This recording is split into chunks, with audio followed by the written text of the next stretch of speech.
Good evening to you. Really nice to be here. Thank you very much for inviting me. I'm going to share with you some of the sort of thoughts that come out of the work that I've been doing with what I call NSL. I'm going to explain actually why this story is actually really a story about people rather than technology, but why actually people and technology coexist together in really interesting ways, and why that is sort of has a huge implication for us all in terms of how we think about our businesses and our organisations sort of over the coming years. I don't sort of say that the industrial world was a bad thing, as I said, but it can't give us what we need as a humanity in the years to come ahead. And in many ways what we're faced with is what I call a trilemma of social, organisational and economic problems, which are inherently what I call wicked in their nature, because the reality is they are all deeply intertwined with each other. And what is happening in terms of a technological perspective is that we are and have been for quite a while wrapping this kind of communications membrane around the world that is allowing us to connect up to and across each other in ways where if we feel there is institutional failure in anything that we perceive in our lives, we can now divert around those institutions. So whether that's people creating commerce platforms like Etsy.com, eBay, right up to the Arab Spring, we're seeing people using communication capabilities and technologies in very different ways to direct what I believe is this fundamental human need to be able to want to do the things that we want to do in this world in a very different type of way. So all of you people are technologists in some way or another, involved with technology. If there's one book you go and buy, other than mine, of course, being selfish, is please go and buy What Technology Wants by Kevin Kelly. And he asks this really important question: what does technology want? And the answer is, technology wants what we want. And so he says, what do we want? Well, these are the things that we want.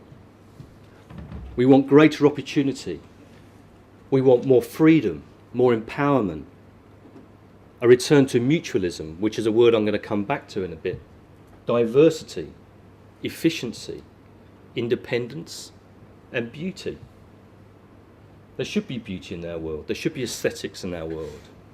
And I don't just mean pretty pictures. But then this is also a story about power. Just imagine we're back before the time of Gutenberg. You can't read because the only place that you can read is you go into the church. So you have no access to information. You can't read books. You live in a very small part of the world. How do you respond to the world? How do you start to think about the world being a different type of way? How do you share knowledge and information? So the question I ask in terms of technology is did the Catholic Church see Gutenberg coming?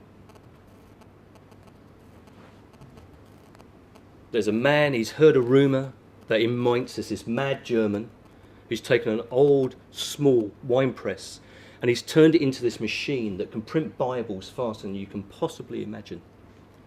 And he gets on his horse and he rides to Rome and he says to the Pope, Mr. Pope, there's this guy called Johannes Gutenberg and I think he's creating a piece of technology that's going to transform our world.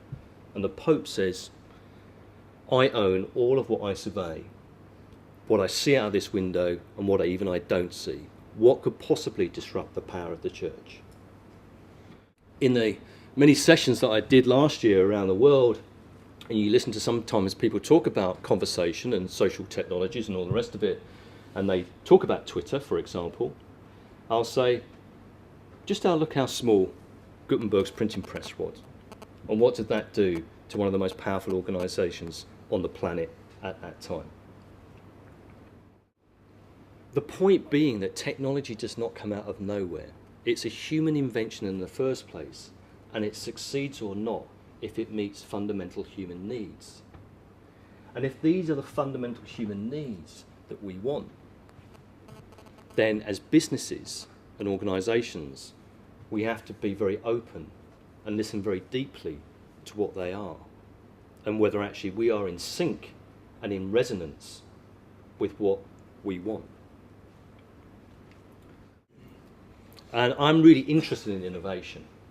I kind of look back on my life and I kind of see that actually in many ways everything I've always done has been somehow really asking this sort of how can we, not why we can't.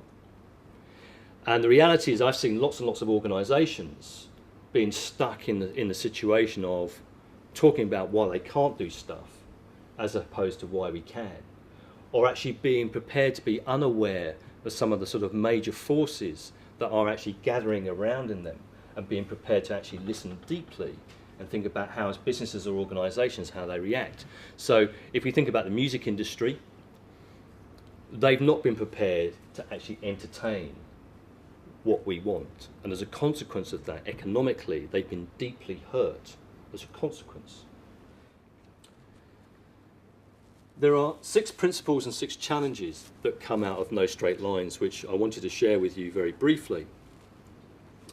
And the first one is actually about ambiguity. What I say is that we have to accept the uncertainties of an ambiguous world and become master of them. And sometimes that means about stepping back, looking holistically at a systems level of the problem. So when you talk to Mohammed about how and why he built Patients Knows Best, he talks about it at a systems level, and understanding therefore how you could perhaps create something that would bring huge value as a consequence, rather than trying to look at a very small piece of something where you're trying to work on the efficiency of that, but overall the system is fundamentally flawed. That's a brave thing to do. But then I think we need brave men and women in this world right now to look at those things. It's about deep listening. I think it's about moving from being unaware to aware.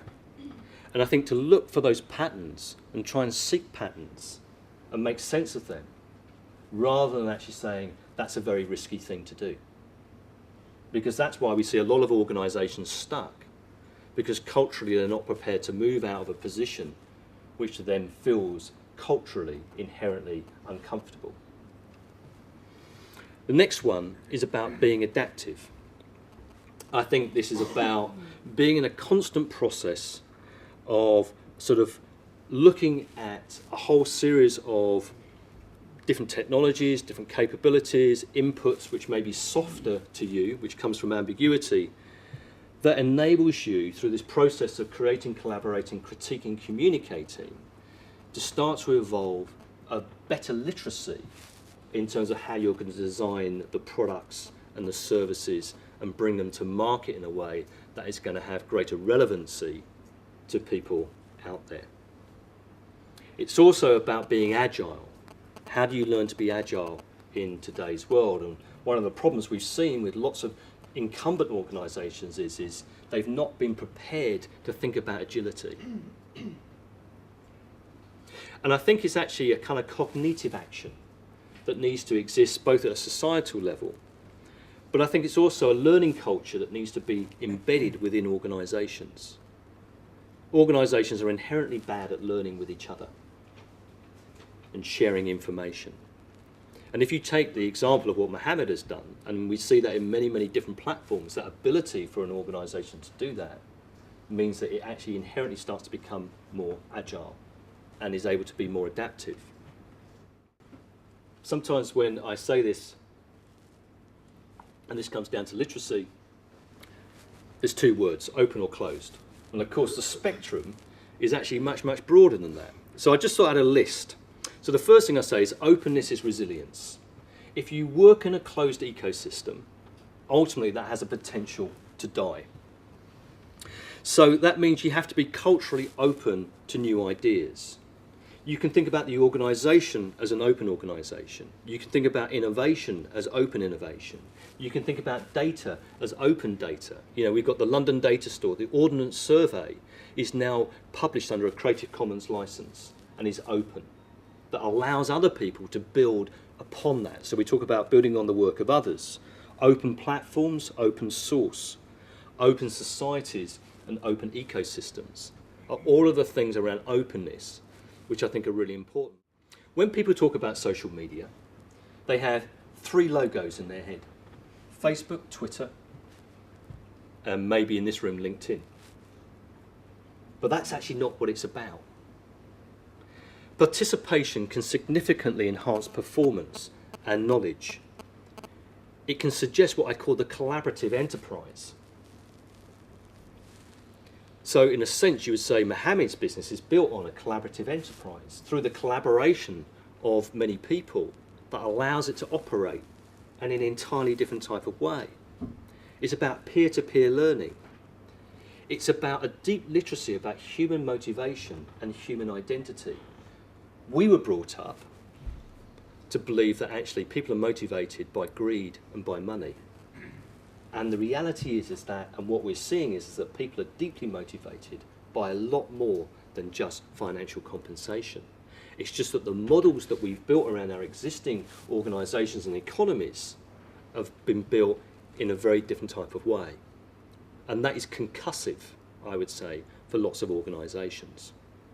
It's about designing for transformation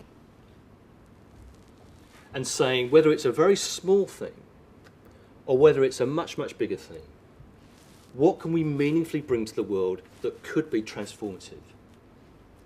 And in that process of transformation, that could be really good for our businesses. That could be really good for organisations. And for me, it comes back to this idea of this sort of this three-pronged thing about social, organisational and economic issues, that they can coexist in very beautiful harmony with each other.